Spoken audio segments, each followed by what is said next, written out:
Hello बच्चों, आपका मेरे चैनल शिक्षा घर में स्वागत है। आज हम यूपीपीसीएल और यूपीआरवीनल TG2 के मॉडल पेपर नंबर 3 का डिस्कस करेंगे। ये मॉडल पेपर मेरे द्वारा बनाया गया है और इस मॉडल पेपर में मैंने कोशिश की है कि जो आपके अपकमिंग एग्ज़ाम है यूपीपीसीएल और यूपीआरवीनल का, उसमें जो इम्पॉर्टेंट क्वेश्चन मुझे लगे वो मैंने उनको उठाया है और पेपर बनाया गया। ये पेपर आपका 3 पार्ट में मैं सॉल्व करवाऊंगा। अगर आप मेरे चैनल पे नए हैं तो प्लीज़ मेरे चैनल को लाइक करिए, शेयर करिए एंड सब्सक्राइब करिए, जिससे आपकी तैयारी अच्छे से हो सके। चलिए पहला क्वेश्चन देखते हैं। चेतावनी चिन्ह चेतावनी चिन्ह की पृष्ठभूमि किस रंग की होती है? ठीक है, ऑप्शन दिया है आपको। लाल रंग की,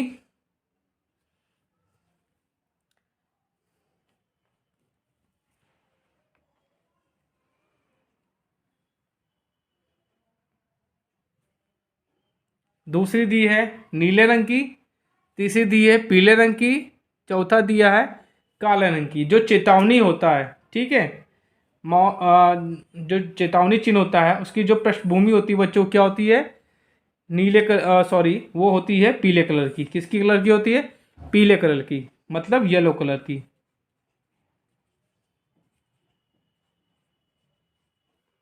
warning sign.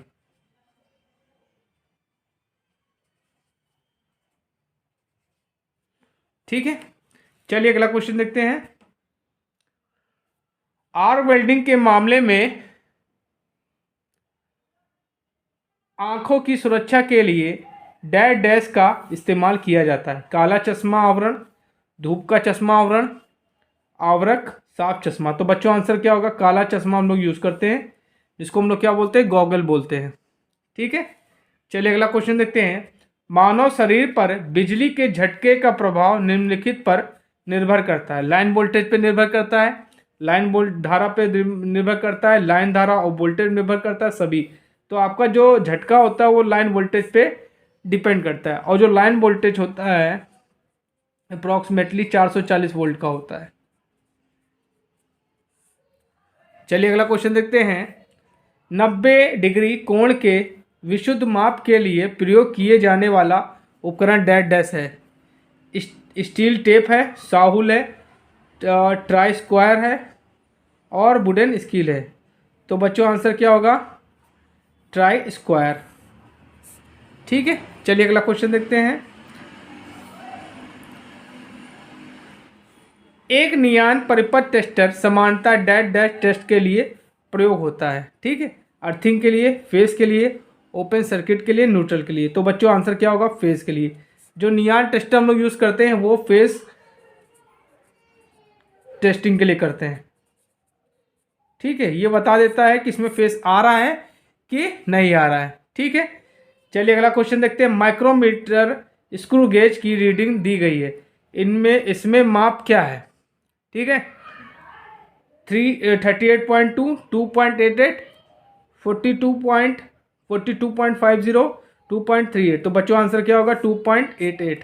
2.88 is the right answer. चलिए अगला क्वेश्चन देखते हैं बच्चों।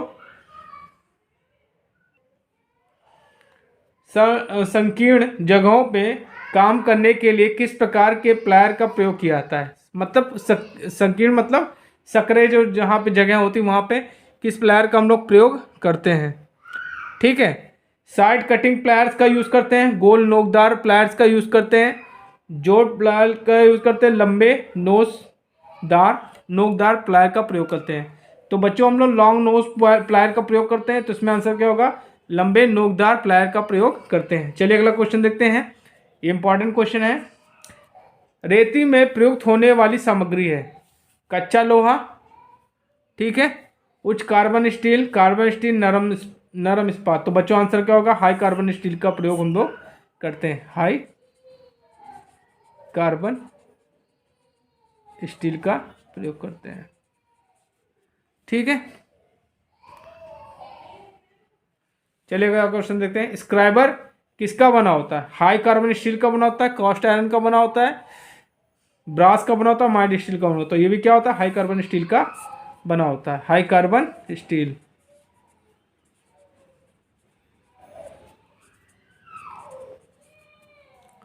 चलिए अगला क्वेश्चन देखते हैं।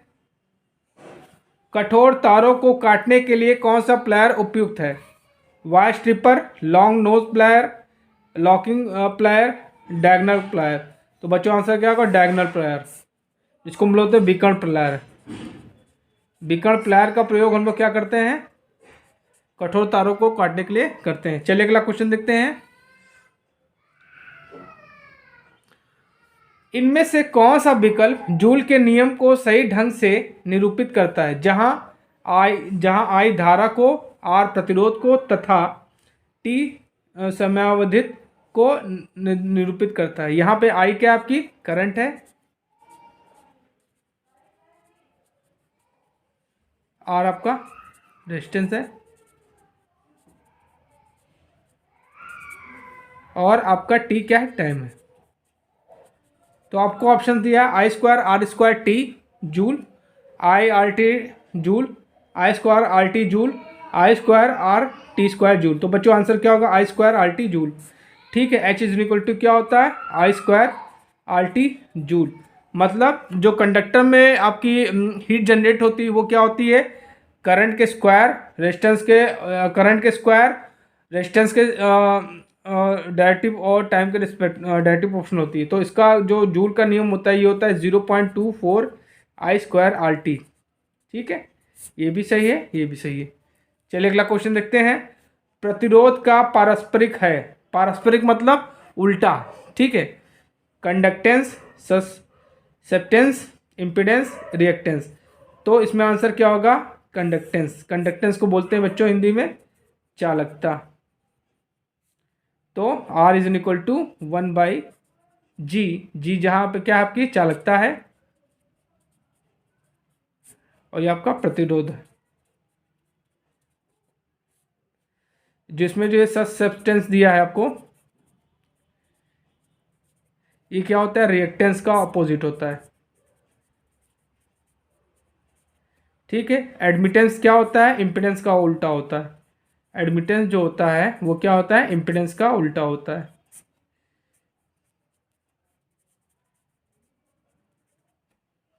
इसको हम लोग वाई से रिप्रेजेंट करते हैं। ठीक है, चलिए बच्चों अगला क्वेश्चन देखते हैं। एक बीओटी इकाई निम्नलिखित में से किसके बराबर होती है? 746 वाट घंटा, ठीक है, 1000 वाट घंटा, 1500 वाट घंटा, 1200 वाट घंटा। तो बच्चों आंसर क्या होगा? ये 1000 वाट घंटा के बराबर होता है। मतलब एक बीओटी इक्वल टू होता है 1 किलोवाट आवर, या इसको कह सकते हैं 1000 वाट आवर। चलिए अगला क्वेश्चन देखते हैं। ग्रेफाइट से बने प्रतिरोध डैश डैश कहलाते हैं? एडजस्टेबल रेजिस्टेंस कहलाते हैं, कार्बन रेजिस्टर्स कहलाते हैं, फिक्स्ड वैल्यू रेजिस्टर कहलाते हैं, टैब रेजिस्टर कहलाते हैं। तो क्या होता है? कार्बन रेजिस्टर्स कहलाते हैं। ठीक है, चलिए अगला क्वेश्चन देखते हैं। परिपथ में इलेक्ट्रॉन को धकेलने वाले दाब को डैश डैश कहा जाता है? प्रतिरोध कहा जाता है, वोल्टेज कहा जाता है, तापमान कहा जाता है, आवृत्ति कहा जाता है। तो उसको कहते हैं वोल्टेज, मतलब ईएमएफ। ईएमएफ कहिए चाहे वोल्टेज कहिए, और इसकी यूनिट क्या होती है? वोल्ट होती है। ठीक है, ये भी क्वेश्चन आपसे पूछा जा सकता है। एक क्वेश्चन अगला है। एक 1200 मीटर तार में 6 ओम प्रतिरोध है। ठीक है, तो क्या होगा? 240 मीटर तार के प्रतिरोध की गणना करनी है आपको। तो क्या होगा? इसको कैसे करेंगे बच्चों? देखिए, R इज डायरेक्टली प्रोपोर्शनल, तो क्या होता है? L होता है। तो इसको कैसे करेंगे? तो R1/R2 is equal to L1/L2। चलिए इसको करते हैं। R1 की वैल्यू कितनी दी है? 60। आपको R2 निकालना है। L1 की वैल्यू क्या दी है आपको? 1200, और ये आपका हो गया 240। ठीक, ये इससे कैंसिल हो गया। ठीक है, और 12 दूनी 24। तो आर की वैल्यू कितनी आ जाएगी? 12 ओम। तो बच्चों 12 ओम इज अ राइट आंसर। चलिए अगला क्वेश्चन देखते हैं। किस प्रकार का प्रतिरोधक वोल्टा पर निर्भर करता है? बहुत इंपॉर्टेंट क्वेश्चन है। तापवर्धक प्रतिरोध, एलडीआर, थर्मिस्टर, वेरिस्टर। तो बच्चों आंसर क्या होगा? वेरिस्टर। ठीक है, चलिए अगला क्वेश्चन देखते हैं। एफ श्रेणी इंसुलेटर का प्रतिबंधक तापमान डैश डैश होता है। 180 degree, 150 degree Celsius, 120 degree Celsius, 155 degree Celsius. तो बच्चों आंसर क्या होगा? 155 डिग्री सेल्सियस। चलिए अगला क्वेश्चन देखते हैं। शुद्ध पानी किसका एक उदाहरण है? चालक, विद्युत रोधी, रेडिएटर, अर्धचालक। तो बच्चों आंसर क्या होगा? ये विद्युत रोधी का एक उदाहरण है। चलिए बच्चों अगला क्वेश्चन देखते हैं। रोधन परिवार में डैश डैश का होना आवश्यक है। Low permittivity, high resistivity, high dielectric strength, all of the above. तो बच्चों ये तीनों प्रॉपर्टी होनी चाहिए। तो बच्चों आंसर आपका चौथा बिल्कुल सही है। चलिए अगला क्वेश्चन देखते हैं। किट कैट फ्यूज किससे निर्मित होते हैं? बहुत इंपॉर्टेंट क्वेश्चन है। पोर्सलेन से बने होते हैं, फाइबर से बना होता है, पीवीसी बना होता है और ब्रॉ से बने होते हैं। जो क्या होता है? ये पोर्सलेन से बने होते हैं। ठीक है, इंसुलेटर्स भी जो आपके क्या होते हैं? पोर्सलेन के बने होते हैं। ठीक है, किसके बने होते हैं? पोर्सलेन के बने होते हैं। इंसुलेटर का भी अगर आपसे पूछा जाए तो आप बता दीजिएगा। इंसुलेटर जो होते हैं पोर्सलेन से बने होते हैं। चलिए अगला क्वेश्चन देखते हैं। आजकल चालक के रूप में खूब प्रयोग किए जाने वाली सस्ती धातु है।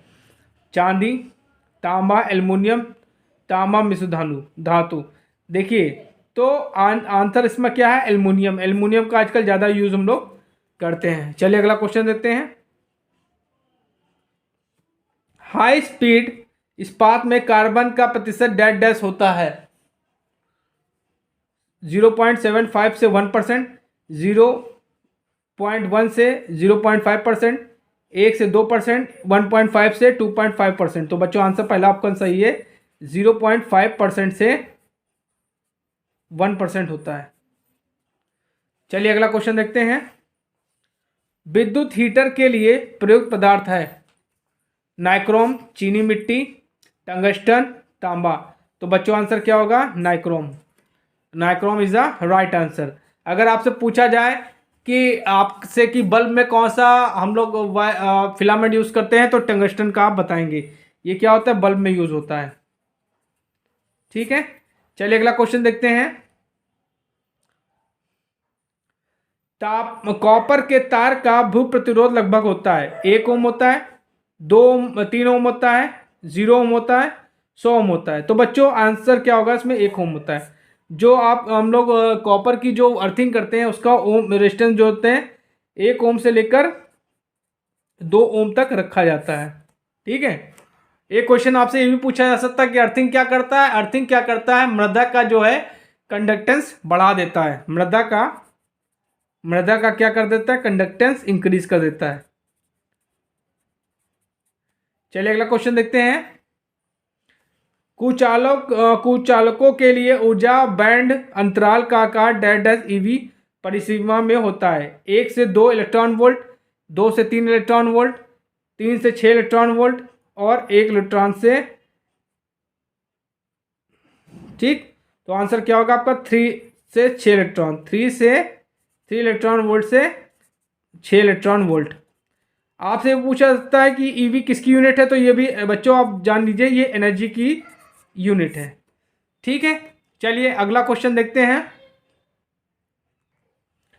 हीटिंग तत्वों के तार डैश डैश से बने होते हैं। मैग्नीन के, यूरेका के, फ्लैट नाइक्रोम के, टंगस्टन के। तो बच्चों आंसर क्या होगा? फ्लैट नाइक्रोम का बना होता है। चलिए अगला क्वेश्चन देखते हैं। लघुपतित परिपथ में प्रतिरोध का मान होता है। अनंत होता है, 1 होता है, 0 होता है और उच्च होता है। तो देखिए अगर आपका शॉर्ट सर्किट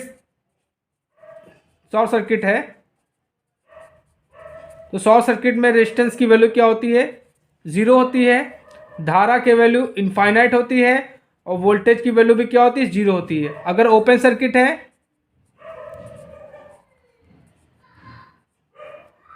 तो रेजिस्टेंस की वैल्यू इनफाइनाइट हो जाएगी, करंट की वैल्यू 0 हो जाएगी और वोल्टेज आपको कुछ ना कुछ मिलेगा। ठीक, चलिए अगला क्वेश्चन देखते हैं। किरचॉफ का संधि नियम डैश डैश संरक्षण के नियम पर आधारित है। वोल्टेज, इलेक्ट्रिसिटी के नियम पे, चार्ज के नियम है और डिस्टेंस के नियम। तो बच्चों आंसर क्या होगा? चार्ज के नियम, आवेश के नियम पे। जो किरचॉफ का जो फर्स्ट लॉ है, किरचॉफ फर्स्ट लॉ, वो क्या होता है? चार्ज संरक्षण के नियम पे आधारित है। और जो सेकंड लॉ है किरचॉफ का,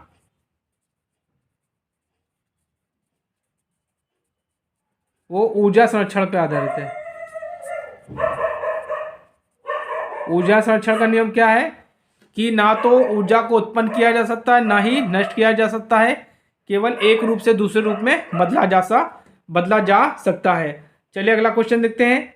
एक संधारित्र में होते हैं 2 डाइलेक्ट्रिक्स होते हैं, 2 कंडक्टर्स होते हैं, 2 इंसुलेटर्स होते हैं, 2 सेमीकंडक्टर होते हैं। तो देखिए ये क्या होती है? ये प्लेट होती है, एक ये होती है, एक ये होती है। ठीक, तो ये पहला कंडक्टर हो गया आपका और ये दूसरा कंडक्टर हो गया। बच्चा आंसर क्या होगा? 2 कंडक्टर होते हैं। ठीक, और इनके बीच में क्या होता है? एक डाइलेक्ट्रिक वो मटेरियल भरा होता है। चलिए अगला क्वेश्चन देखते हैं। शॉर्ट सोल्डर में टिन और सीसा का प्रतिशत डैश डैश होता है। 20 से 80%, 80 से 20%, 40 और 60%, 60 और 40%। तो बच्चों आंसर क्या होगा? 60 और 40%। जो टिन होता है वो क्या होता है? 60% होता है, और जो सीसा होता है, लेड जिसे बोलते हैं, वो क्या होता है? 40% होता है। चलिए अगला क्वेश्चन देखते हैं। तार के जोड़ को स्थायी प्रकृति देने की प्रक्रिया को डैश डैश कहा जाता है। सोल्डिंग कहा जाता है, ऑक्सीडेशन कहा जाता है, फ्री इलेक्ट्रॉन्स कहा जाता है, अनसोल्डिंग कहा जाता है। तो क्या बच्चों उसको क्या कहते हैं? 2 धातुएं जो होती हैं जोड़ी जाती हैं, ठीक है, तो उसको बोलते हैं सोल्डरिंग। क्या बोलते हैं? सोल्डरिंग बोलते हैं। ठीक, चलिए अगला क्वेश्चन देखते हैं। बहुत इंपॉर्टेंट है, ये कई एग्जाम्स में पूछा गया है। MCCB का पूरा नाम क्या है? Metal case circuit breaker, moulded case circuit breaker, miniature case circuit breaker और मोबाइल केस सर्किट ब्रेकर। तो बच्चों आंसर क्या होगा? Moulded case circuit breaker. और आपसे कभी कभी क्या पूछ लेगा MCB का, तो इसका होता है मिनिएचर सर्किट ब्रेकर। आपसे ELCB को पूछ लेता है, तो क्या हो जाएगा? ये अर्थ लीकेज सर्किट ब्रेकर। ठीक है, ओके। चलिए अगला क्वेश्चन देखते हैं। पूछ रहा है ALCB क्या है? सेफ्टी डिवाइस है, करंट कंट्रोलिंग डिवाइस है, वोल्टेज कंट्रोलिंग डिवाइस है, बोथ A एंड B। तो बच्चों आंसर क्या होगा? ELCB जो होता है सेफ्टी डिवाइस होता है। ठीक है, और इसका फुल फॉर्म क्या होता है? अर्थ लीकेज सर्किट ब्रेकर। चलिए अगला क्वेश्चन देखते हैं। फ्यूज का प्राथमिक कार्य क्या है? परिपथ को खोलना, लाइन को बचाना, उपकरण की रक्षा करना, अति प्रवाह को रोकना, ठीक, अति प्रवाह से बचाना। तो बच्चों आंसर क्या है? जो फ्यूज होता है वो भी क्या होता है? प्रोटेक्टिंग डिवाइस होता है। क्या होता है? Protecting device. जब फॉल्ट होती है तो करंट की वैल्यू ज़्यादा हो जाती है। जब फॉल्ट होती है तो करंट की वैल्यू I² में होती है। तो जिसके कारण क्या होता है? फ्यूज़ का जो फ्यूज़ में जो यूज़ होता है मेटल, वो क्या होता है? गल जाता है, जिसके कारण क्या होता है? सर्किट ब्रेक हो जाता है और फॉल्ट से सर्किट बच जाता है। ठीक है, तो ये क्या करती है? करंट के ओवरफ्लो को रोकता है। ठीक है, ये आपका आंसर हो गया। चलिए अगला क्वेश्चन देखते हैं। किसी फ्यूज़ का फ्यूजिंग एलिमेंट डैश डैश से बना होता है। बहुत इंपॉर्टेंट है। कॉपर का बना होता है, स्टील का बना होता है, माइका का बना होता है, आयरन का बना होता है। तो क्या होता है? ये कॉपर का बना होता है। चलिए अगला क्वेश्चन देखते हैं। हम सेल की क्षमता को कैसे मापते हैं? ID into TD, ID into BD, ठीक है, I D into P D, P D into I T D. देखिए आई डी मतलब क्या हुआ, करंट हो गई, टी डी मतलब टाइम हो गया, मतलब आवर। तो सेल की जो रेटिंग हो गई वो क्या हो जाएगी, एम्पियर आवर में। तो आपका पहला ऑप्शन बिल्कुल सही है। चलिए अगला क्वेश्चन देखते हैं। सीसा एसिड सेल की धनात्मक प्लेट डैश डैश से बनी होती है। कार्बन की बनी होती है, लेड की बनी होती है, कॉपर की बनी होती है, लीड डाइऑक्साइड की बनी होती है। तो क्या होता है, लेड डाइऑक्साइड की बनी होती है। चलिए अगला क्वेश्चन देखते हैं। सीसा अम्ल वाली किसी बैटरी में इलेक्ट्रोलाइट डैश डैश होता है। डाई इलेक्ट्रो एसिड होता है, अमोनियम सल्फेट होता है, घुला सल्फ्यूरिक एसिड होता है, सोडियम डाइक्लोराइड सोडियम क्लोराइड होता है। तो बच्चों आंसर क्या होगा, घुला सल्फ्यूरिक एसिड होता है, इज अ राइट आंसर। चलिए अगला क्वेश्चन देखते हैं। एक बैटरी जिसका आवेश डिस्चार्ज होने के बाद पुनः प्राप्त किया जा सकता है। शुष्क सेल, वोल्टाइक सेल, द्वितीयक सेल, प्राथमिक सेल। तो बच्चों आंसर क्या होगा, सेकेंडरी सेल। तो आपका थर्ड ऑप्शन बिल्कुल सही है, सेकेंडरी सेल। चलिए अगला क्वेश्चन देखते हैं, इंपॉर्टेंट क्वेश्चन है। सीसा अम्ल सेल की वाट घंटा दक्षता डैश डैश होती है। 60% होती है, 90% होती है, 50% होती है और आपकी 75% होती है। तो इसमें आंसर क्या होगा बच्चों, तो बच्चों इसमें आंसर क्या होगा आपका, देखिए 70% से लेकर 80% तक की इनकी दक्षता होती। तो बच्चों आंसर क्या होगा, 75%। चलिए अगला क्वेश्चन देखते हैं। बैटरी चार्जर डैश डैश होता है। चोपर होता है, साइक्लो कन्वर्टर होता है और कन्वर्टर्स होता है, डिस्कारी होता है। बच्चों क्या होता है, रेक्टिफायर होता है। ये क्या होता है, रेक्टिफायर होता है। ठीक है, तो आपका क्या होगा, rectifier is a right answer. चलिए अगला क्वेश्चन देखते हैं। इलेक्ट्रोलिसिस प्रक्रिया के पीछे सिद्धांत डैश डैश है। फैराडे का नियम, लेंज का नियम, कूलाम का नियम और ओम का नियम। तो बच्चों आंसर क्या होगा, फैराडे का नियम। चलिए अगला क्वेश्चन देखते हैं। चुंबकन तीव्रता और चुंबकल बल के अनुपात को डैश डैश कहा जाता है। ससेप्टेबिलिटी कहते हैं, फ्लक्स डेंसिटी कहते हैं, रिलेटिव परमेबिलिटी कहते हैं, नन कहते हैं। तो क्या होता है, ससेप्टेबिलिटी कहते हैं। चलिए अगला क्वेश्चन देखते हैं। स्थायी चुंबक डैश डैश से बना होता है। बहुत इंपॉर्टेंट क्वेश्चन है। एल्निको का बना होता है, सेमेरियम कोबाल्ट का बना होता है, नियोडीमियम का बना होता है, ऑल। तो बच्चों इसमें आंसर क्या होगा आपका, all is a right answer, तीनों का बना होता है। चलिए अगला क्वेश्चन देखते हैं। निम्नलिखित में से लौह चुंबकीय पदार्थ चुने। कोबाल्ट, तांबा, सोना, सीसा। तो बच्चों आंसर क्या होगा आपका, कोबाल्ट। ठीक है, चलिए अगला क्वेश्चन देखते हैं, बहुत इंपॉर्टेंट क्वेश्चन है। हवा की हवा की पूर्ण पारगम्यता डैश डैश है। 8.8454 इंटू 10⁻⁻12 हेनरी पर मीटर, 4 पाई इंटू 10⁻7 हेनरी पर मीटर, 4 पाई इंटू 10⁻⁻9 हेनरी पर मीटर, 8.854 इंटू 10⁻10।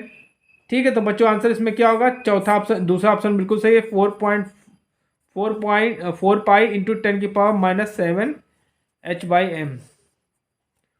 चलिए अगला क्वेश्चन देखते हैं। निम्नलिखित में से किस पदार्थ के लिए बी एच कर्व एक सीधी रेखा होता है। बहुत इंपॉर्टेंट क्वेश्चन है।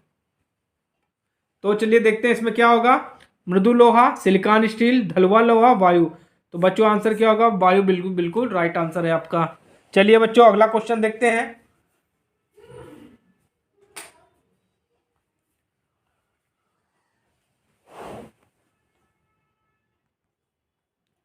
आरएल श्रेणी परिपथ में शक्ति रेटिंग केवीए क्या होती है।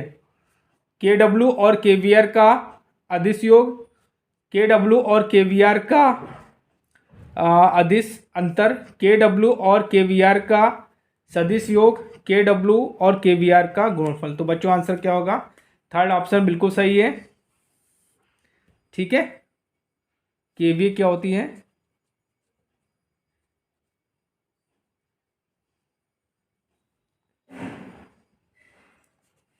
ये केडब्ल्यू प्लस केवीआर का सदिश योग होती है। चलिए अगला क्वेश्चन देखते हैं। VAR निम्न में से किसकी यूनिट है? रिएक्टिव पावर की, एक्टिव पावर की, अपरेंट पावर की, कॉम्प्लेक्स पावर की। तो बच्चों आंसर क्या होगा? Reactive power. देखिए reactive power P is equal to क्या होता है? VI साइन फाई होता है। एक्टिव पावर ये होता है VI कॉस फाई। और जो अपरेंट पावर होती है वो होती है VI। ठीक, इसकी यूनिट क्या होती है? VAR होती है। इसकी यूनिट होती है वाट होती है।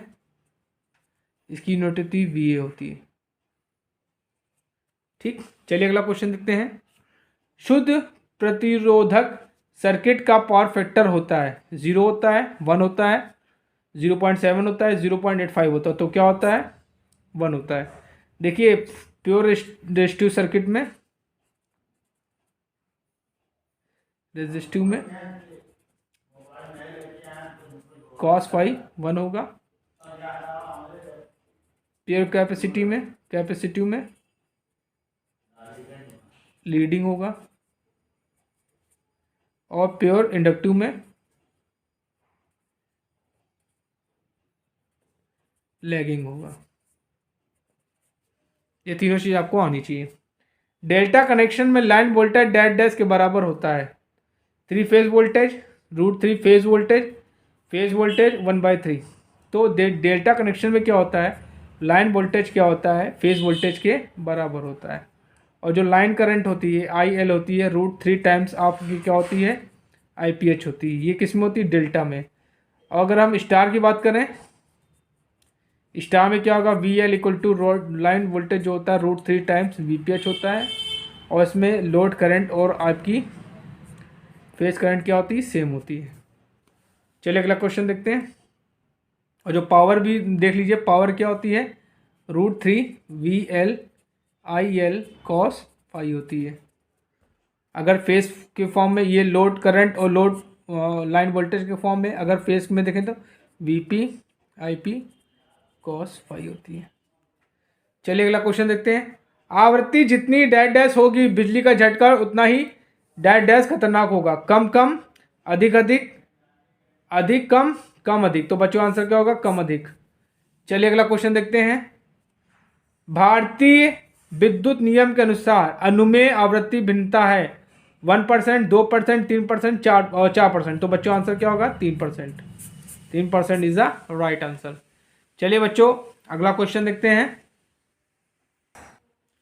प्लेट भूयोजन के लिए पृथ्वी में गड्ढा डैश डैश से कम नहीं होना चाहिए 3 मीटर से, 4 मीटर से, 5 मीटर से, 2 मीटर से।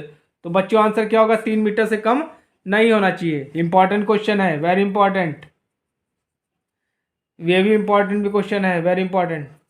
किसी GI भूयोजन प्लेट की माप क्या है?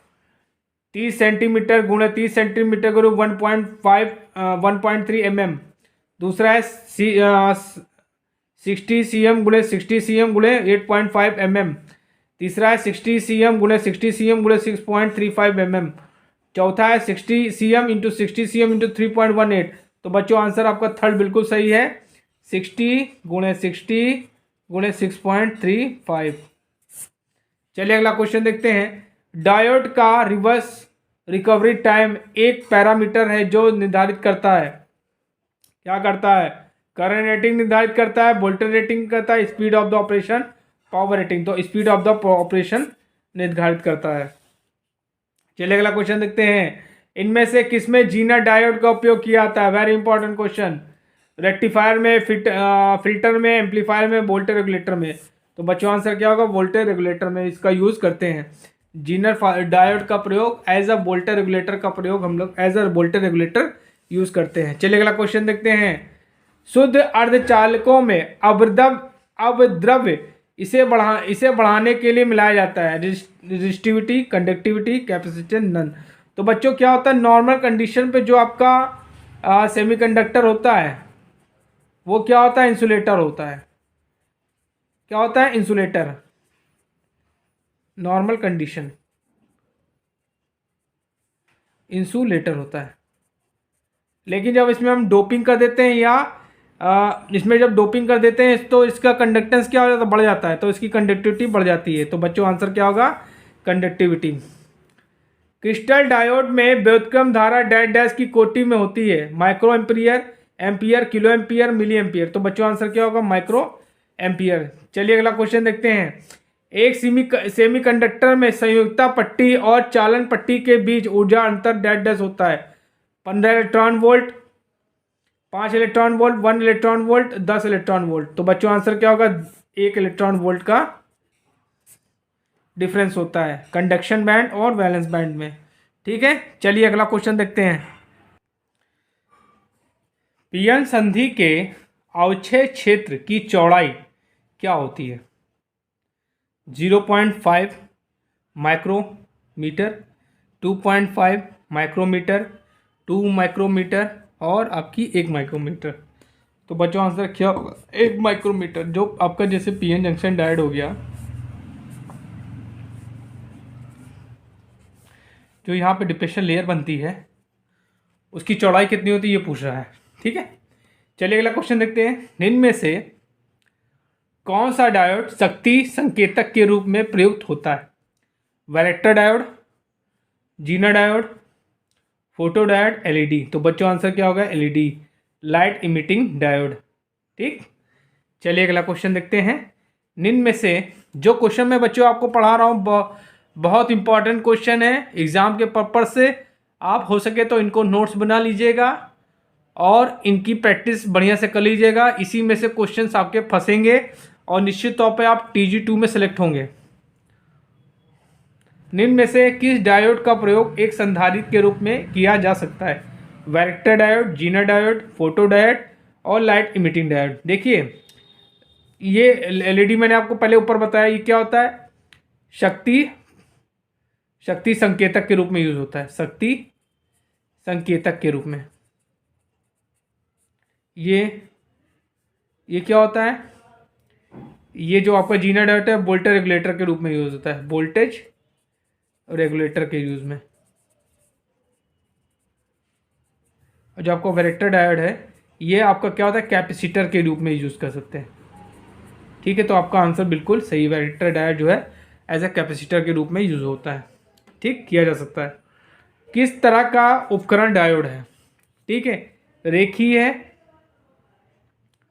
अध्रुवीय है, अरेखीय, सभी। तो बच्चों आंसर क्या होगा, अरेखीय। डायोड जो होता है बच्चों ये अरेखीय होता है, ये ओम के नियम को फॉलो नहीं करता, ओम लॉ को does not follow.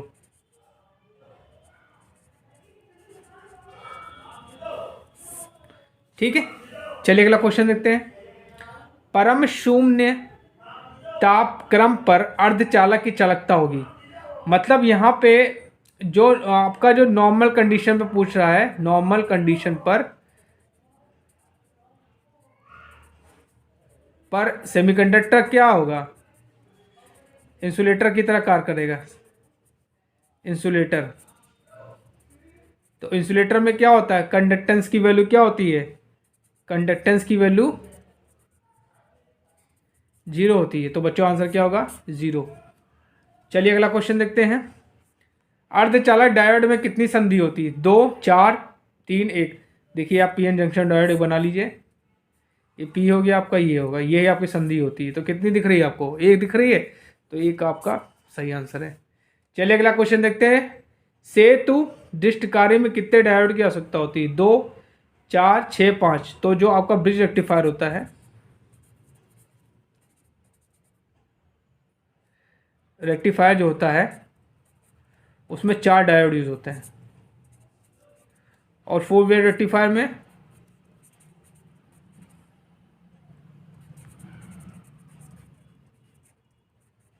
2 diode, half wave में सिंगल डायोड। ठीक है, चलिए अगला क्वेश्चन देखते हैं। जीना डायोड को सदैव डैश डैश अवस्था में संयोजित किया जाता है, फॉरवर्ड बायस में, रिवर्स बायस में, सीरीज में, पैरेलल में।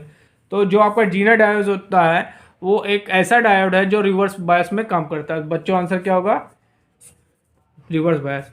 और ये वोल्टेज रेगुलेटर की तरह यूज़ किया जाता है। कहाँ यूज़ होता है? वोल्टेज रेगुलेशन में।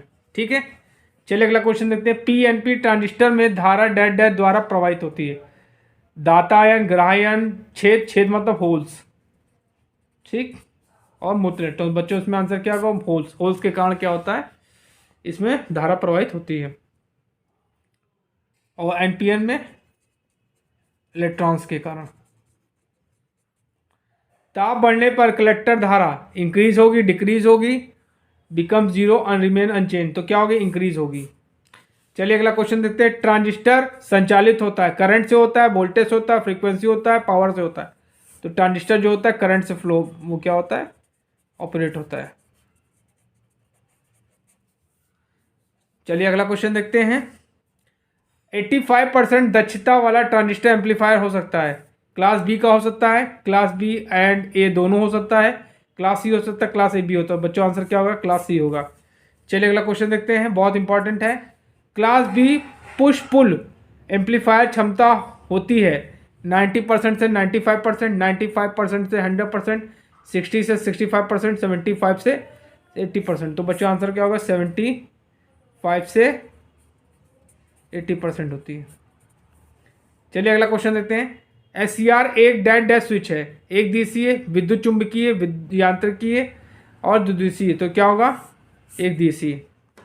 ठीक है, मतलब इसमें कंडक्शन जो होता है एक ही डायरेक्शन में होता है। ठीक, इसको यूनिडायरेक्शनल भी कहते हैं। ठीक, चलिए अगला क्वेश्चन देखते हैं।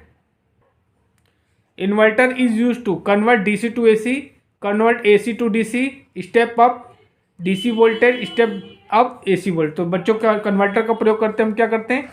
ये डीसी को एसी में कन्वर्ट करता है। तो बच्चों आंसर पहला आपका बिल्कुल सही है।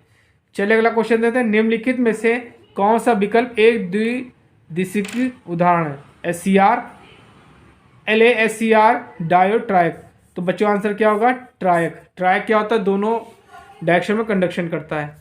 चलिए अगला क्वेश्चन देते हैं। UGT has the terminals. UGT में कितने टर्मिनल होते हैं? 4 होते हैं, 2 होते हैं, 3 होते हैं और 1 होते हैं। तो बच्चों आंसर क्या होगा? 3 टर्मिनल्स होते हैं यूजीटी में। यूजीटी में 3 टर्मिनल्स होते हैं। चलिए अगला क्वेश्चन देखते हैं। कौन सी डिवाइस में हाईएस्ट करंट और वोल्टेज रेटिंग है? यूजेटी में होती है, बीजेटी में होता है, आईजीबीटी में होता है, मॉसफेट में होता है। तो क्या होता है? आईजीबीटी में होता है। चलिए अगला क्वेश्चन देखते हैं। ट्रायक में प्रयुक्त होता है कलर टीवी में, ब्लैक एंड वाइट टीवी में, सेट में, टेप रिकॉर्डर में यूज होता है, ऑडियो सिस्टम में। तो जो ट्रायक जो होता है वो कहाँ होता है? कलर टीवी में यूज होता है। चलिए अगला क्वेश्चन देखते हैं, बहुत इंपॉर्टेंट है। एक निबल में कितने बिट्स होते हैं? 1 होता है, 4 होता है, 2 होते हैं, 8 होते हैं। तो क्या होता है? 4 होते हैं। ठीक, चलिए अगला क्वेश्चन देखते हैं। Flip flop is a bit storage cell, 2 bit storage cell, 3 bit storage cell, 4 bit storage cell. तो जो फ्लिप फ्लॉप होता है ये एक स्टोरेज डिवाइस है। ठीक है, ये क्या करता है? 1 बिट को स्टोर करता है, 1 बिट को स्टोर करता है। तो आपका पहला ऑप्शन बिल्कुल सही है। चलिए अगला क्वेश्चन देखते हैं। फ्लिप फ्लॉप जिसमें 2 जेके फ्लिप फ्लॉप इस्तेमाल की जाती हैं। मास्टर स्लेव फ्लिप फ्लॉप होता है, टी फ्लिप फ्लॉप होता है, डी फ्लिप फ्लॉप होता है, आरएस फ्लिप फ्लॉप होता है। क्या होता है? मास्टर स्लेव फ्लिप फ्लॉप होता है। चलिए अगला क्वेश्चन देखते हैं। घरेलू तार स्थापन में फ्यूज का रेटिंग क्या होनी चाहिए? क्रांतिक मान का 60% होना चाहिए, क्रांतिक मान का 75% होना चाहिए, क्रांतिक मान का 40%, क्रांतिक मान का 150%। तो बच्चों आंसर क्या होगा? क्रांतिक मान का 150% होना चाहिए। चलिए अगला क्वेश्चन देखते हैं। निम्नलिखित में से सबसे सुरक्षित वायरिंग कौन है? इंपॉर्टेंट क्वेश्चन है। सीटीसी होती है, क्लीट होती है और concealed conduit pipe, lead covered. तो बच्चों आंसर कंसील्ड कंड्यूट पाइप। ठीक, चलिए अगला क्वेश्चन देखते हैं।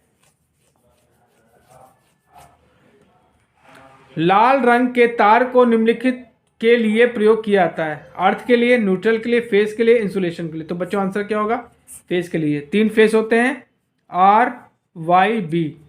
आर के लिए रेड, वाई के लिए येलो, इसके लिए ब्लू, न्यूट्रल के लिए ब्लैक। अर्थ के लिए ग्रीन। चलिए अगला क्वेश्चन देखते हैं।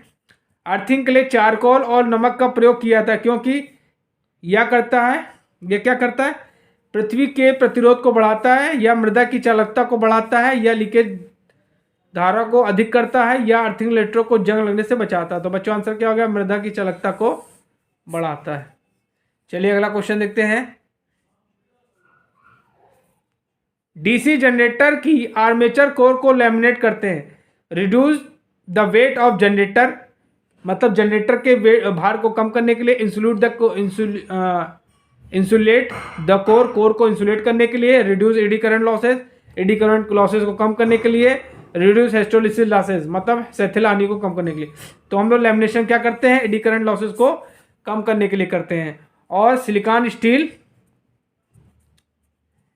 स्टील हिस्टोलिसिस लॉसेज को कम करने के लिए करते हैं, हिस्टेरिसिस लॉसेज को कम करने के लिए। चलिए बहुत इंपॉर्टेंट क्वेश्चन है। इंटरपोल्स का प्रयोग को डैश कम करने के लिए करते हैं, reduce armature reaction, reduce hysteresis losses, reduce effect of cogging, reduce the effect of crawling. तो बच्चों आंसर क्या होगा, आर्मेचर रिएक्शन को कम करने के लिए इसका प्रयोग करते हैं। चलिए अगला क्वेश्चन देखते हैं। ए डीसी मशीन के निम्नलिखित ब्रेकिंग एक्सेस में से किसके दौरान ऊर्जा बचाई जाती है, प्लगिंग के द्वारा, डायनेमिक ब्रेकिंग के द्वारा, रीजनरेटिव ब्रेकिंग के द्वारा, एडी करंट ब्रेकिंग के द्वारा। तो रीजनरेटिव ब्रेकिंग के द्वारा। ठीक है, चलिए बच्चों अगला क्वेश्चन देखते हैं। डीसी जनरेटर में मैक्सिमम इफिशियंसी तब होगी जब कॉपर लॉस आयरन लॉस से कम हो, कॉपर लॉसेज आयरन लॉस से बराबर हो, कॉपर लॉसेज आयरन लॉसेज से अधिक है, कॉपर लॉसेज फीड लॉसेज से कम है। तो जब मैक्सिमम इफिशियंसी कब होती है, जब आयरन लॉसेज जो होते हैं बच्चों वो क्या होते हैं, कॉपर लॉसेज के बराबर होते हैं। तो बच्चों आंसर सेकंड आपका बिल्कुल सही है, copper losses is iron losses के बराबर हो। चलिए अगला क्वेश्चन देखते हैं। जिस धारा मशीन का आर्मेचर डैश से बना होता है, सिलिकॉन स्टील से बना होता है, ढलवा लोहा से बना होता है, मृदु इस्पात से बना होता है, पिटवा लोहा से। तो सिलिकॉन स्टील से बना होता है। ठीक है, और जो ये आपका क्या होता है, जो आपका स्टेटर जो होता है ये क्या होता है, कास्ट आयरन से बना होता है, या कह सकते हैं योक क्या होता है, कास्ट आयरन से बना होता है। और बड़ी मशीनों के लिए कास्ट स्टील बनती है, कास्ट स्टील का प्रयोग हम लोग करते हैं। चलिए अगला क्वेश्चन देखते हैं। एक कम्यूटेटर में खंडों की संख्या डैश की संख्या के बराबर होती है, क्षेत्र कुंडलन, पोल, ब्रश, आर्मेचर कुंडली। तो बच्चों आंसर क्या होगा, आर्मेचर वाइंडिंग के बराबर होती है। चलिए अगला क्वेश्चन देखते हैं। डीसी शंट जनरेटर को डैश भी कहा जाता है, नियत वोल्टेज जनरेटर, डीसी श्रृंखला जनरेटर, नियत धारा जनरेटर, परिवर्तनीय वोल्टेज, नियत वोल्टेज जनरेटर कैसे हैं। चलिए अगला क्वेश्चन देखते हैं। डीसी सीरीज मोटर का स्टार्टिंग टार्क डैश होता है, बहुत कम होता है, शून्य होता है, मध्य होता है, उच्च होता है। तो बच्चों स्टार्टिंग टार्क जो होता है डीसी मोटर का वो क्या होता है, सीरीज मोटर का हाई होता है। ठीक, चलिए अगला क्वेश्चन देखते हैं, लास्ट क्वेश्चन। स्थिर चाल मोटर के साथ स्टार्टर उपयोग होता है, 3 point starter, 2 point starter, 4 point starter, और आपका क्या है 5 पॉइंट स्टार्टर। तो इसमें कौन सा यूज होगा बच्चों, आप लोग कमेंट करके बताइए। ये क्वेश्चन मैं आप लोगों को लिए छोड़ देना हूं, आप कमेंट करके बताइए। ठीक है, कमेंट करके बताएं। अगर आप मेरे चैनल पर नए हैं तो प्लीज़ मेरे चैनल को लाइक करिए, शेयर करिए, और जो मैंने ये मॉडल पेपर बनाया है इस वीडियो को पूरा देखिए, और हो सके तो पूरे नोट्स इस मॉडल पेपर के नोट्स बना लीजिए, क्योंकि आपके जो 21 दिसंबर को यूपी आर्मिनल TG2 का एग्ज़ाम होने वाला है उसमें बहुत ही आपका ये हेल्प करेगा। ठीक है, थैंक यू। हेलो बच्चों, आपका मेरे चैनल शिक्षागर में स्वागत है।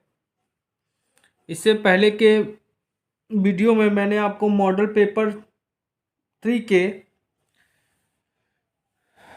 96 क्वेश्चंस बताए थे, जो कि बहुत इम्पॉर्टेंट है। आज उसी कड़ी में हम उस मॉडल पेपर का पार्ट 2 डिस्कस करेंगे। इस वीडियो में 97 से लेकर 150 तक के क्वेश्चंस को हम डिस्कस करेंगे। अगर आप मेरे चैनल पे नए हैं तो प्लीज़ मेरे चैनल को लाइक करिए, शेयर करिए एंड सब्सक्राइब करिए, जिससे आपकी UPPCL TG2 और UPR विनर TG2 की तैयारी हो सके। चलिए स्टार्ट करते हैं। और बच्चों कोशिश करिएगा कि पूरा वीडियो देखें, जिससे आपकी तैयारी हो सके। चलिए अगला क्वेश्चन देखते हैं। निम्नलिखित में से कौन सा भार एक शंट मोटर द्वारा बेहतर संचालित होगा? प्रत्यागामी पंप, विद्युत रेल इंजन, अपकेंद्री पंप, पंखा। तो बच्चों इसमें आंसर क्या होगा आपका? अपकेंद्री पंखा। अपकेंद्री पंखा जो होगा वो क्या होगा? राइट आंसर होगा। चलिए अगला क्वेश्चन देखते हैं। डिस्ट धारा श्रेणी मोटर कब अतिचालित होती है? भार में वृद्धि होने पर, क्षेत्र के खुले होने पर, आर्मेचर धारा के खुले होने पर, भार हटाने पर। तो बच्चों आंसर क्या होगा इसमें? भार हटाने पर क्या होगा? ये अतिचालित हो जाएगी। ठीक है, चलिए अगला क्वेश्चन देखते हैं। DC शंट मोटर में गति नियंत्रण की फ्लक्स नियंत्रण विधि द्वारा जो गति हम प्राप्त करते हैं वो कौन सी गति होती है? सामान्य गति से ऊपर व नीचे दोनों, सामान्य गति से केवल नीचे, सामान्य गति से केवल ऊपर, नियत गति के ऊपर। तो बच्चों आंसर क्या होगा? सामान्य गति के केवल ऊपर। ठीक है, चलिए अगला क्वेश्चन देखते हैं। लोकोमोटिव में प्रयुक्त मोटर डैश डैश है। DC shunt motor, DC series motor, synchronous motor, none. तो बच्चों आंसर क्या होगा? DC series motor. DC series motor का प्रयोग हम लोग लोकोमोटिव में करते हैं। चलिए अगला क्वेश्चन देखते हैं। टार्क निम्न में से किसके अनुपातिक होता है? None of this, flux, armature current, flux और आर्मेचर करंट। तो देखिए जो टार्क का रिलेशन होता है वो क्या होता है? Phi is directly proportional, torque is directly proportional to phi into IA। तो यहाँ से आपको क्या पता चल रहा है? टार्क जो होगा आपके फ्लक्स के भी डायरेक्टली प्रोपोर्शनल होगा और आर्मेचर करंट के भी डायरेक्टली प्रोपोर्शनल होगा। तो ये आपका चौथा ऑप्शन बिल्कुल सही है। चलिए अगला क्वेश्चन देखते हैं। DC मोटर में पश्च EMF के व्युत्क्रमानुपाती होते हैं। आर्मेचर चालकों की संख्या, आर्मेचर पथों की संख्या, फ्लक्स ध्रुवों की संख्या। देखिए बैक EMF का फॉर्मूला क्या होता है? EB is equal to phi Z PN/60A। तो इस रिलेशन से क्या पता चल रहा है आपको कि EB जो है इन्वर्सली प्रोपोर्शनल टू A है। तो बच्चों क्या होगा इसमें आंसर? समांतर पथों की संख्या। ठीक है, जो आपका EMF है ये क्या होता है? समांतर पथों की संख्या होती है। ठीक है, तो उसके इन्वर्सली प्रोपोर्शनल होगा। चलिए अगला क्वेश्चन देखते हैं, बहुत इंपॉर्टेंट है। वाल्ड लियोनार्ड नियंत्रण क्या है? Field diverter method, voltage control method है, फील्ड कंट्रोल मेथड है, आर्मेचर रेजिस्टेंस कंट्रोल मेथड है। तो बच्चों आंसर क्या है? फील्ड वोल्टेज कंट्रोल मेथड है। वाल्ड लियोनार्ड जो होता है वोल्टेज कंट्रोल मेथड है।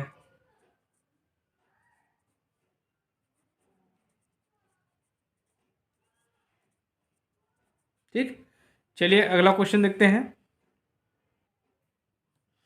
DC शंट मोटर में एक समान गति संभव है, इसलिए उनका प्रयोग डैश डैश में किया जाता है। लेथ मशीन में किया जाता है, क्रेन में यूज़ करते हैं, रोलिंग मिल में यूज़ करते हैं, या सेल्फ स्टार्टर में। तो बच्चों क्या होता है? लेथ मशीन में हम लोग क्या करते हैं? DC शंट मोटर का प्रयोग करते हैं। DC शंट मोटर कहाँ यूज़ होगी? आपकी लेथ मशीन में, लेथ मशीन में, या कह सकते हैं कि टूल्स बनाने वाली मशीन में इसका प्रयोग करते हैं। ठीक, चलिए अगला क्वेश्चन देखते हैं।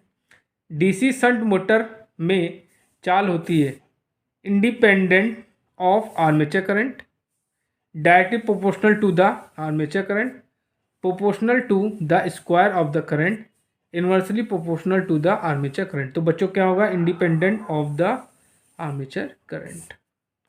चलिए अगला क्वेश्चन देखते हैं। नीचे दिया गया टॉर्क लोड कर्व किसकी विशेषता को दर्शाता है। ये आपको टार्क दिया है, ये आपका लोड करंट है। ठीक है, अब ये पूछ रहा है ये किस मोटर का ग्राफ है।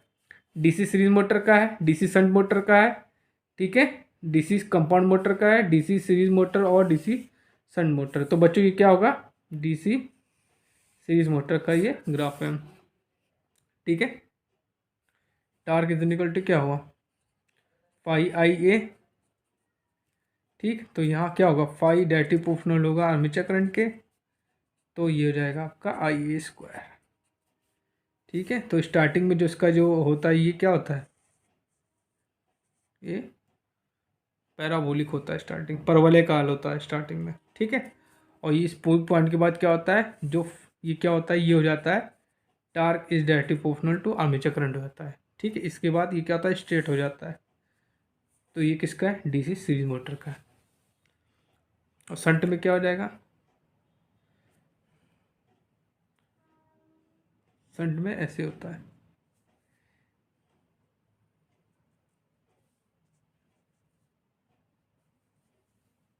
ठीक, ऐसे होता है। आप अगर कैरेक्टरिस्टिक देखना चाहें तो मेरे द्वारा जो लिंक भेजा गया मेरे चैनल में जाकर आप डीसी मोटर के कैरेक्टरिस्टिक को भी देख सकते हैं। चलिए अगला क्वेश्चन देखते हैं। स्टेपर मोटर में प्रयोग किए जाने वाला रोटर है सैलिएंट प्रकार का, स्थायी चुंबकीय प्रकार का, लैमिनेट प्रकार का, कोई नहीं। तो बच्चों क्या होगा, स्थायी चुंबकीय प्रकार का जो हम लोग रोटर प्रयोग करते हैं स्टेपर मोटर में। स्टेपर मोटर क्या होती है, स्टेप में चलती है, स्टेप में वर्क करती है। ठीक है, चलिए अगला क्वेश्चन देखते हैं। किसी मोटर द्वारा विकसित यांत्रिक शक्ति तब अधिकतम होती है जब बैक ईएमएफ लागू वोल्टेज के बराबर होता है। मतलब बैक ईएमएफ क्या होगा, ईबी के बराबर हो जाएगा, वो वोल्ट के बराबर होगा, तो ये रॉन्ग है। बैक ईएमएफ लागू वोल्टेज से आधा हो जाए, बैक ईएमएफ वोल्टेज से बैक ईएमएफ क्या हो जाए, V/2 हो जाए।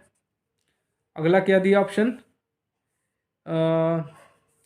बैक ईएमएफ लागू वोल्टेज का 25% हो जाए, ये भी गलत है। बैक ईएमएफ लागू वोल्टेज का 75% हो जाए, ये भी सही। तो ये आपका ये कंडीशन बिल्कुल सही है। ईबी की वैल्यू जब सप्लाई वोल्टेज की आधी हो जाती है तो आपकी जो क्या होती है, यांत्रिक शक्ति क्या होती है, अधिकतम होती है। ठीक, चलिए अगला क्वेश्चन देखते हैं। आर्मेचर प्रतिक्रिया और संतृप्ति नकारते हुए डीसी सीरीज मोटर में स्पीड टार्क अभिलक्षण की आकृति क्या होगी। हाइपरबोला होगी, सर्कुलर होगी, इलिप्स होगी, स्ट्रेट लाइन होगी। तो बच्चों क्या होगा, अति परवलय होगी या हाइपरबोला होगी। चलिए अगला क्वेश्चन देखते हैं, बहुत इंपॉर्टेंट क्वेश्चन है ये। एक डिस्ट्रीब्यूशन ट्रांसफार्मर होता है, स्टेप अप ट्रांसफार्मर होता है, स्टेप डाउन ट्रांसफार्मर होता है, करंट ट्रांसफार्मर होता है, नन।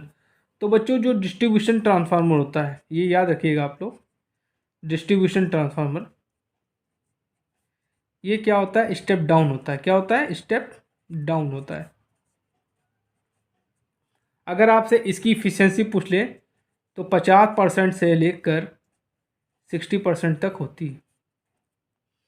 ठीक है, अगर आपसे पावर की पूछ ले, पावर ट्रांसफार्मर की, तो ये होती है 95% से लेकर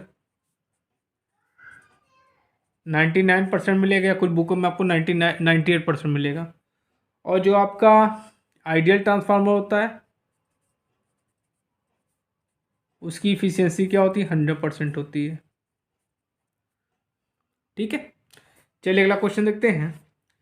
एक ट्रांसफार्मर में प्राइमरी और सेकेंडरी वाइंडिंग के बीच डैश डैश रेजिस्टेंस होता है, जीरो होता है, वेरी स्मॉल होता है, इनफाइनाइट होता है, कैन नॉट बी प्रेडिक्टेड। तो बच्चों आंसर क्या होगा, जीरो होता है।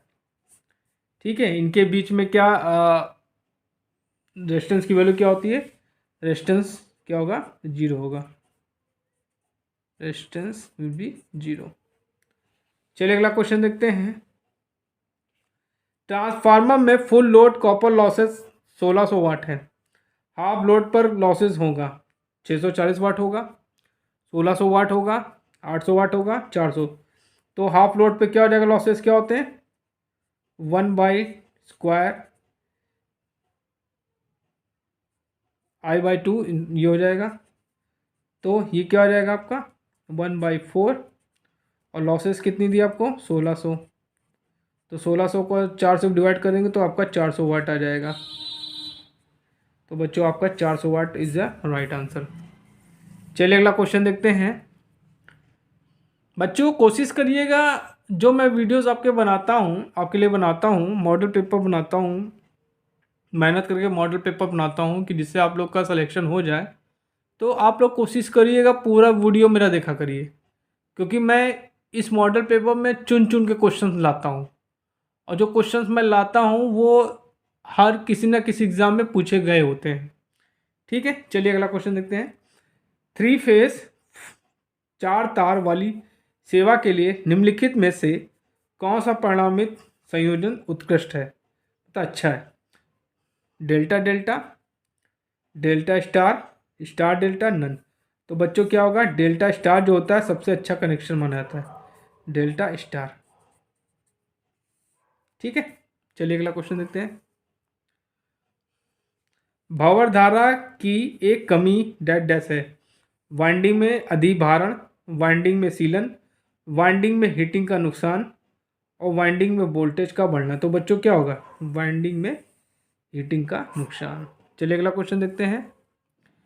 एक कोर ट्रांसफार्मर में 2 मैग्नेटिक पथ होते हैं, नो मैग्नेटिक पथ होता है, 1 मैग्नेटिक पथ होता है, 3 मैग्नेटिक पथ होता है। तो बच्चों आंसर क्या होगा, 1 मैग्नेटिक पथ होता है, 1 मैग्नेटिक पाथ कोल टाइप में। अगर आपसे पूछ ले कि कोर की मोटाई कितनी होती, तो 0.35 mm से 0.5 mm होती है, ये भी आपको पता होना चाहिए। चलिए अगला क्वेश्चन देखते हैं। Current transformer uses, toroidal transformer, centre tap transformer, step down transformer, step up. तो आपका जो सीटी होता है वो क्या होता है, स्टेप अप ट्रांसफार्मर होता है, स्टेप अप ट्रांसफार्मर होता है। ठीक है, इसमें करंट क्या होगी, डाउन होगी, करंट क्या होगी, डाउन होगी, और वोल्टेज बढ़ेगा। और जो आपका पीटी होता है वो क्या होता है, स्टेप डाउन होता है, वो क्या होगा, उसमें करंट इंक्रीज होगी, वोल्टेज डिक्रीज होगा। और जो आपका डिस्ट्रीब्यूशन होता है, डिस्ट्रीब्यूशन ट्रांसफार्मर, वो क्या होता है, स्टेप डाउन होता है। ठीक बच्चों, तो आंसर क्या होगा, स्टेप अप ट्रांसफार्मर है, सीटी। चलिए, स्कॉट कनेक्शन को डैश डैश में बदलने के उपयोग किया जाता है, single phase supply into 3 phase supply, 3 phase supply into 2 phase supply, single phase supply into 2 phase supply. तो जो स्कॉट कनेक्शन होता है उसका प्रयोग हम लोग क्या करते हैं, 3 फेज सप्लाई को 2 फेज सप्लाई में कन्वर्ट करने के लिए यूज़ करते हैं। तो आपका सेकेंड ऑप्शन बिल्कुल सही है। चलिए अगला क्वेश्चन देखते हैं। Kelvin bridge is use to measure current, capacitance, inductance, low resistance. तो कैल्विन जो ब्रिज होता है बच्चों, कैल्विन ब्रिज, इसका प्रयोग हम लोग किस करते हैं, लो रेजिस्टेंस के लिए।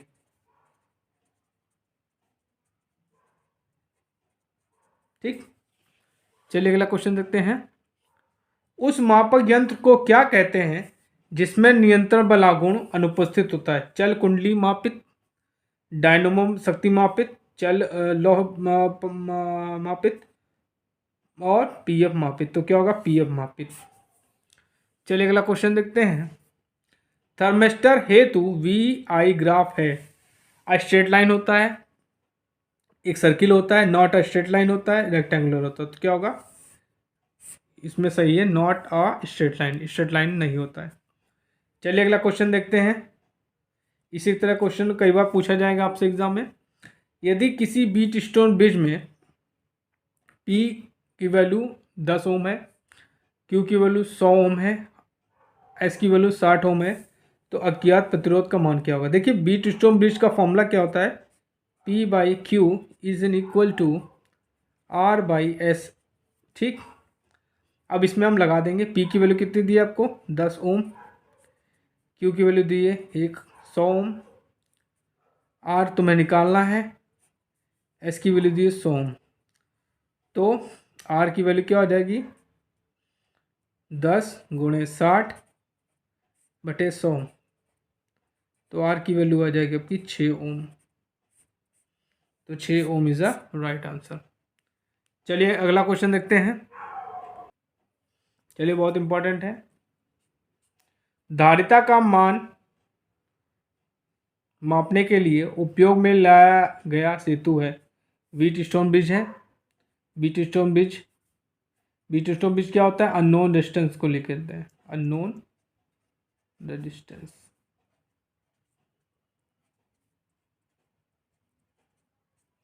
शेयरिंग ब्रिज रॉन्ग है, Wien bridge, Schering bridge is the right answer. ठीक है, धारिता और हेज ब्रिज रॉन्ग है। क्या होगा, शेयरिंग ब्रिज का प्रयोग हम लोग कैपेसिटेंस नापने के लिए करते हैं। शेयरिंग ब्रिज किस क्या नापते हैं, कैपेसिटेंस नापता है। चलिए अगला क्वेश्चन देखते हैं।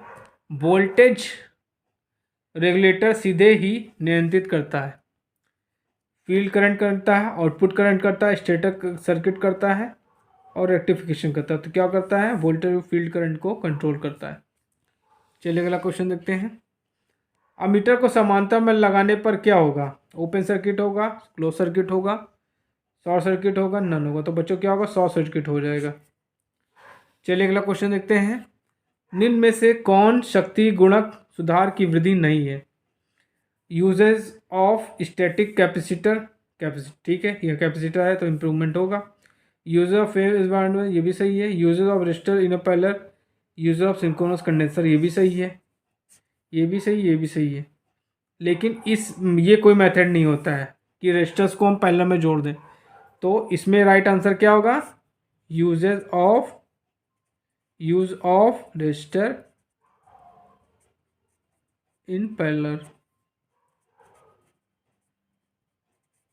जिनमें टिक लगे हैं मतलब इनसे हम पावर फैक्टर इंप्रूवमेंट कर सकते हैं। अब ये नहीं सोचिएगा तीनों सही हैं। ठीक है, ट्रांसड्यूसर एक उदाहरण है जो सेल्फ जनरेटिंग है, भौतिक मात्रा को पहचान का सेंस करता है, इलेक्ट्रॉनिक उपकरणों में प्रयोग होता है सभी। तो बच्चों आंसर क्या होगा, ट्रांसड्यूसर जो होता है इलेक्ट्रॉनिक उपकरणों में प्रयोग होता है। चलिए अगला क्वेश्चन देखते हैं। वाट मीटर एक डैश डैश तरह का उपकरण है, रिकॉर्डिंग इंस्ट्रूमेंट्स है, एन इंडिकेटिंग इंस्ट्रूमेंट्स है, एन एब्सोल्यूट इंटीग्रेटिंग। तो बच्चों क्या होगा, ये इंडिकेटिंग इंस्ट्रूमेंट है, एन इंडिकेटिंग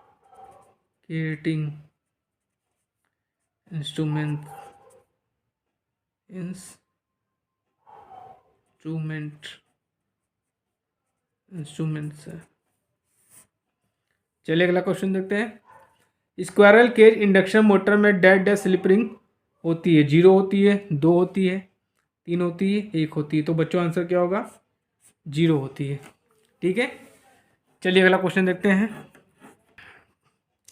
प्रेरण मोटर में ज़्यादा संख्या में ध्रुव हो तो लेजर द स्पीड होगी, ग्रेटर द स्पीड होगी, लेजर द फ्रिक्वेंसी होगी, ग्रेटर द फ्रिक्वेंसी। देखिए स्पीड इक्वल टू क्या होता है, 120 F/P। अब जहाँ P की वैल्यू बढ़ेगी तो स्पीड क्या होगी, घट जाएगी। तो बच्चों क्या होगा, लेजर द स्पीड मतलब स्पीड कम हो जाएगी। प्रेरण मोटर में क्रॉलिंग का कारण है high loads, improper design of machine, harmonic develop in a motor, low voltage supply. तो बच्चों आंसर क्या होगा, हार्मोनिक डेवलप हो जाते हैं मोटर में। ठीक है, इसी को हम लोग क्रॉलिंग बोलते हैं। चलिए अगला क्वेश्चन देखते हैं। निम्नलिखित में से क्या तीन फेज इंडक्शन को निम्नलिखित में से क्या तीन फेज प्रेरण मोटर की विद्युत डिग्री पर निर्भर करती है? फेज की संख्या, ध्रुवों की संख्या, कुंडली की संख्या, स्लॉट की संख्या। तो क्या होगा? ध्रुवों की संख्या। चलिए अगला क्वेश्चन देखते हैं।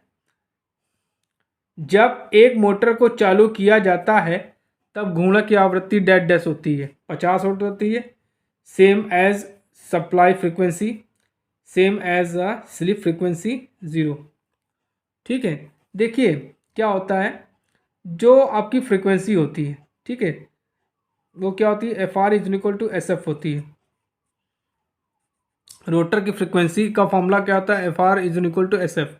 लेकिन अब क्या होता है, स्टैंड स्टिल की कंडीशन में, जब रोटर स्टैंड स्टिल कंडीशन में तो होता है, तो यहाँ पे स्लिप की वैल्यू 1 होती है। तो उस कंडीशन में अगर हम यहाँ पे एस की वैल्यू 1 रख देंगे तो F R equal to F हो जाएगा। मतलब रोटर की फ्रीक्वेंसी क्या होगी? सप्लाई फ्रीक्वेंसी के बराबर होगी। तो same as a supply frequency.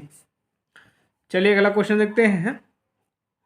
गति नियंत्रण के लिए ध्रुव परिवर्तन विधि को डैश डैश में अपनाया जा सकता है। Slip ring motor, synchronous motor, squirrel cage induction motor, single phase induction motor. तो कहाँ यूज़ कर सकते हैं? Squirrel cage induction motor. ठीक है, देखिए N is equal to 120 F by P। ठीक, मतलब स्पीड को हम N is directive proportional frequency से कंट्रोल कर सकते हैं, पोल से कंट्रोल कर सकते हैं, और वोल्टेज से, और बाय द वोल्टेज।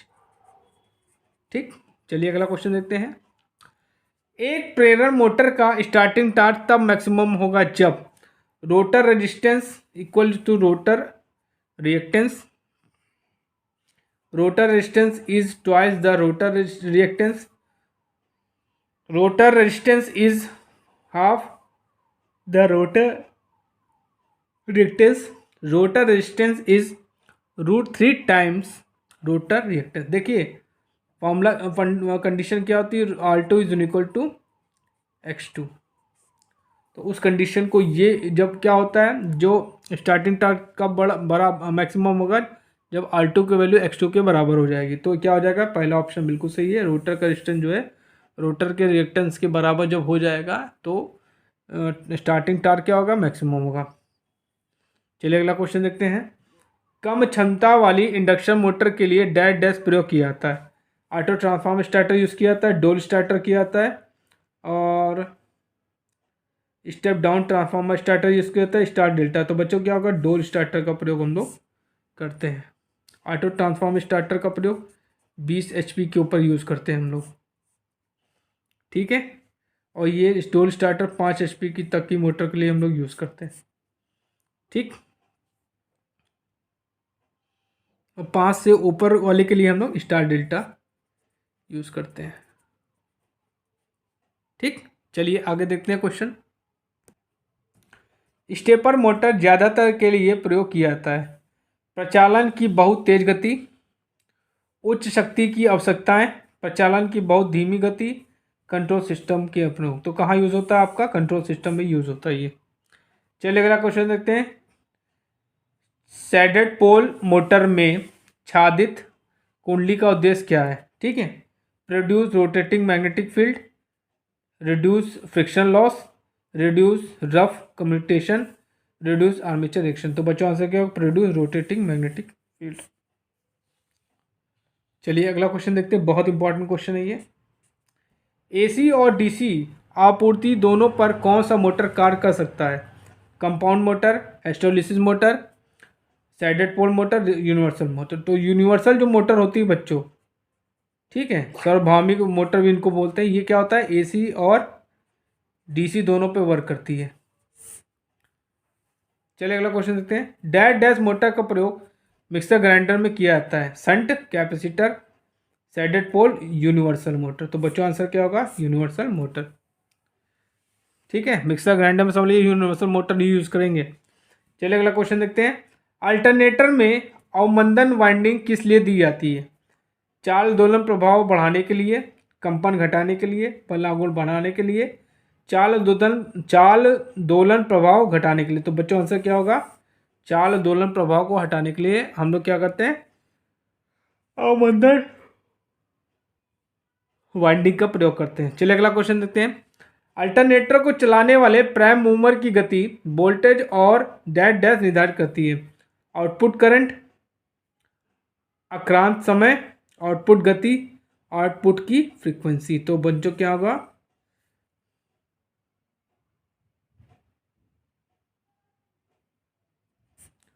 आउटपुट की फ्रीक्वेंसी। एक सिंक्रोनस मोटर की गति बढ़ते लोड के साथ कम हो जाती है, शून्य के बराबर होती है, बढ़ते लोड के साथ बढ़ जाती है, बढ़ते लोड पर लगभग स्थित। तो चौथा ऑप्शन बिल्कुल सही है। देखिए सिंक्रोनस मोटर ऐसी ही मोटर है जिस पर लोड का कोई प्रभाव ज़्यादा नहीं पड़ता है। उसकी स्पीड क्या होती है? एक नियत रहती है सिंक्रोनस स्पीड। चलिए अगला क्वेश्चन देखते हैं। सिंक्रोनस मोटर में उत्तेजन में परिवर्तन उसके डैश डैश को प्रभावित करता है। ऊर्जा घटक और वोल्टेज, ऊर्जा घटक, वोल्टेज और करंट। तो बच्चों आंसर क्या होगा? ऊर्जा घटक। चलिए अगला क्वेश्चन देखते हैं। एक बक कन्वर्टर का उपयोग किया जाता है वोल्टेज को स्थिर करने में, वोल्टेज को दोगुना करने में, वोल्टेज को बढ़ाने में, वोल्टेज को कम करने में। तो आंसर क्या होगा आपका? वोल्टेज को कम करने में। चलिए अगला क्वेश्चन देखते हैं। टोरायड एक डैश डैश होता है। तार की कुंडली होती है, तार की कुंडलीकृत कॉइल होती है, लूप्ड वायर होता है, सीधा तार होता है। तो क्या होता है? ये तार की कुंडलीकृत कॉइल होती है। चलिए अगला क्वेश्चन देखते हैं। किस प्रकार की डीसी मशीनों के लिए लैप वाइंडिंग, पास वाइंडिंग को हम लोग लैप वाइंडिंग कहते हैं, को प्राथमिकता दी जाती है? उच्च धारा और निम्न वोल्टता, निम्न धारा उच्च वोल्टता, निम्न धारा निम्न वोल्टता, उच्च धारा और उच्च वोल्टता। तो बच्चों आंसर क्या होगा? उच्च धारा और निम्न वोल्टता। ठीक है, इसका उल्टा कर दी तो आपकी वेव वाइंडिंग यूज होगी। ठीक है, चलिए अगला क्वेश्चन देखते हैं।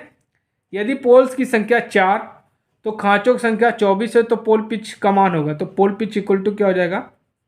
पोल पिच इक्वल टू खांचों की संख्या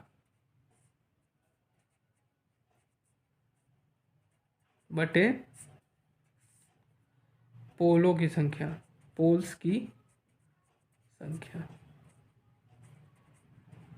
खांचों की संख्या कितने हैं? 24। पोल्स कितने हैं? 4। तो कितने हो जाएंगे? 6 खांचे। तो बच्चों आंसर आपका 6 खांचे इज द राइट आंसर। चलिए अगला क्वेश्चन देखते हैं। अधिभारण के विरुद्ध संरक्षण प्रदान करने हेतु किस रिले का प्रयोग किया जाता है? Impedance relay, electromagnetic relay, thermal relay, बुको रिले। तो बच्चों आंसर क्या होगा? Thermal relay. बुको रिले कहाँ यूज होती है बच्चों? ट्रांसफार्मर में यूज होती है। ठीक है, ये क्या करती है? इंसुलेशन प्रोटेक्शन के लिए।